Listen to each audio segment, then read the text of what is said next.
In this video, we will show you how to force uninstall Microsoft Edge web browser on newest version of Windows 11. Maybe you are confused. You cannot uninstall the Microsoft Edge web browser. When you try to open the control panel and try to removing the Edge browser, you can see there is no option to uninstall. Just there is option to change. When you click change, also there is no option to uninstall. The Edge web browser also cannot be deleted using settings and IPPS menu in the Windows 11. You can see here when I select install apps and select Microsoft Edge, there is gray for uninstall link. You can see there. To force the uninstall, you can just right click on your Edge web browser here and select open file location.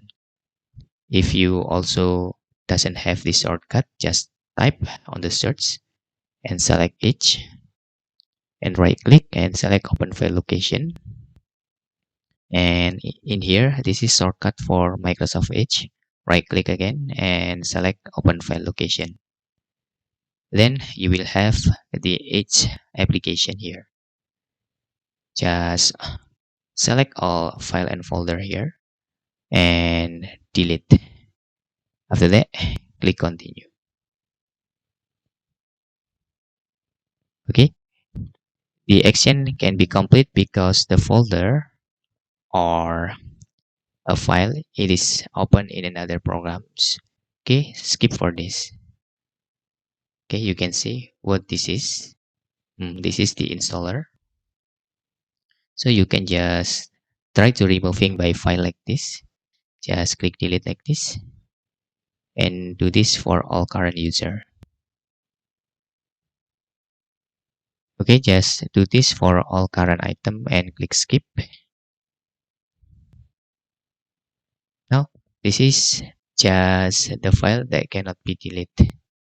Okay, when you see the Edge application is successfully deleted, and when you try to click the web browser, okay, no, the shortcut will not works again.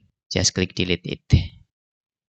Okay, and also if you want to click the Microsoft Edge here, just click delete it. Now you successfully remove the Microsoft Edge. Maybe this is not clean at all, but if you don't want to use the Edge, you can doing this. Okay, that's all tutorial how to uninstall or force uninstall the Edge browser in Windows 11, the newest versions. If you have any questions, you can fill in the forms comment below. And thanks for watching. Don't forget to unpin this. Just unpin from taskbar.